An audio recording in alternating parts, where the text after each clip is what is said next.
Hello guys, welcome back to my YouTube channel. In this video and this tutorial series, we are about to start Kubernetes from zero to hero.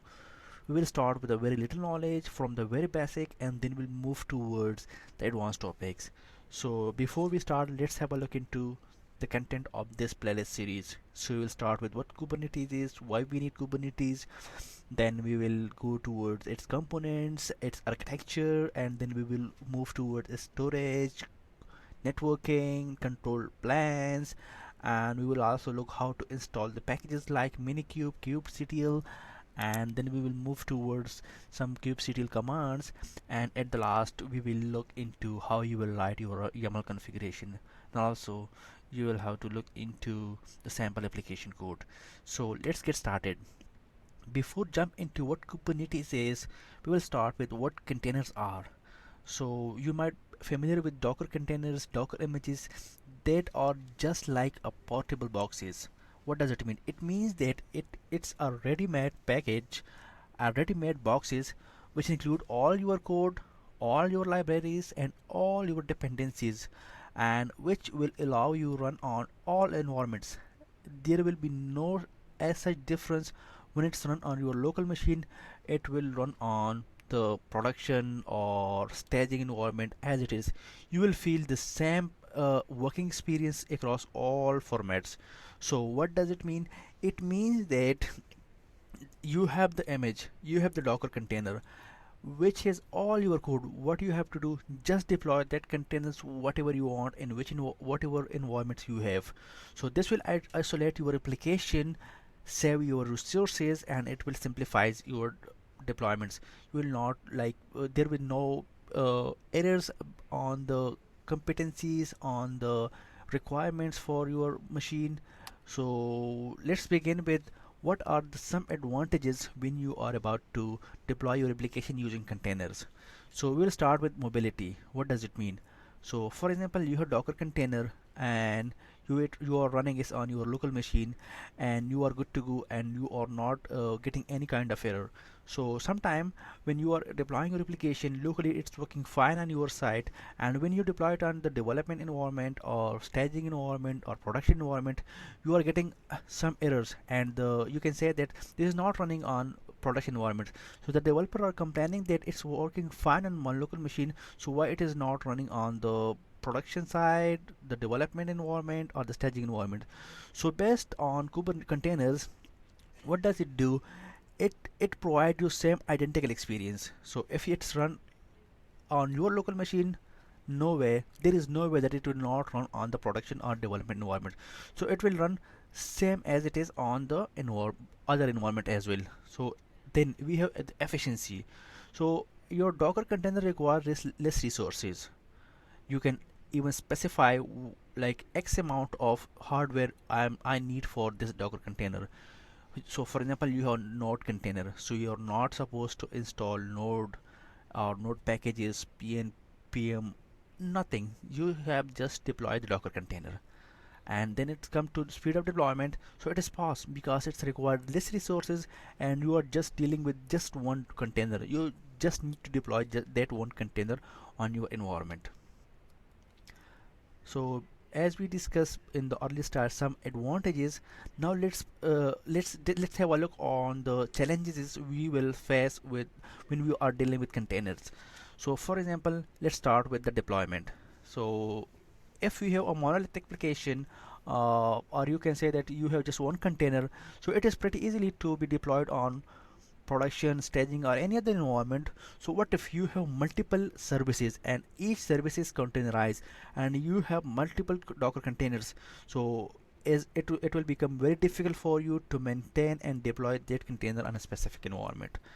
Then if you talk about scaling, so there is no option that you can dynamically scale based on your workload. So for example, the load is increased, the number of users increased on your side, you want to increase the, you can say, scale your application, so that is not possible with your single containers. And then we have the updates. So if you want to update your Docker content, so for example you are using a version X for your application, and there is a new version release, version Y, and you want to update your application from version X to version Y. So it is very difficult to maintain the zero downtime and deploy your application based on your single Docker container.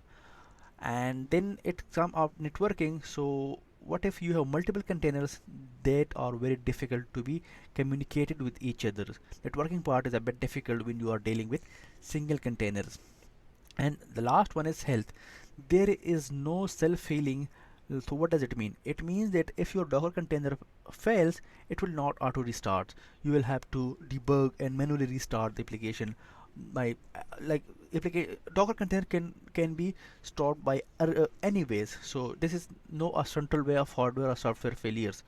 So how to solve these problems, how to fix this issue we addressed in the earlier slide.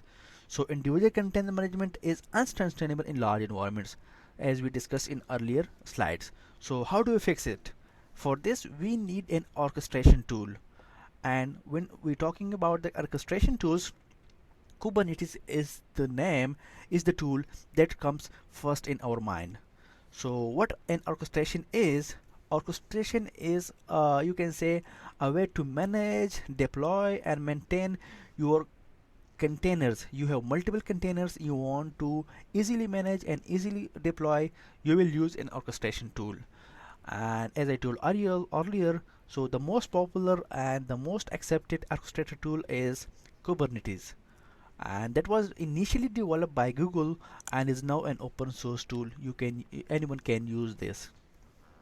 Okay, so we just got what Kubernetes is, how it can solve the problem.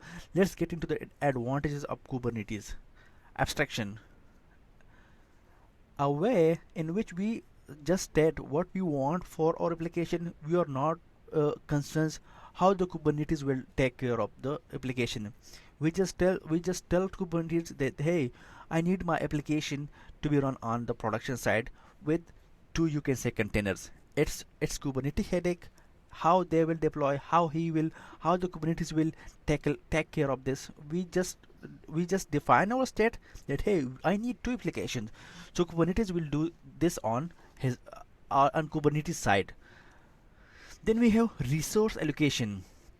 Kubernetes has a very intelligent system, and it will decide, for example, if you have your application running and you want it to be double, so Kubernetes will decide that where it should be deployed, and it will look into the utilized resources and will place your application where there is a capacity, so while it will maintain you a high availability for your application. And there is also a concept which is called self-healing. Self-healing means that if a container fails, or you can say that there is an issue, so it will self restart the container, or what it will do, it will replace that container with a new one, and it will maintain your high availability for your application. Then if you talk about for the networking, so Kubernetes provide a very good networking management and based on your load management as well. So it will ensure you how your containers will communicate, how your external, or you can say the end user, will use your application. So networking is what Kubernetes provide in a very easy way. So we will discuss this in a upcoming slides. And then the next is update. So rolling update to minimize downtime. What does it mean? We will discuss this in the upcoming lectures as well, but rolling update means that, for example, if you have one application running and you want it to update from version 1 to version 2, so what Kubernetes will do, it will first deploy it to version 2. Your version 1 application will run as it is.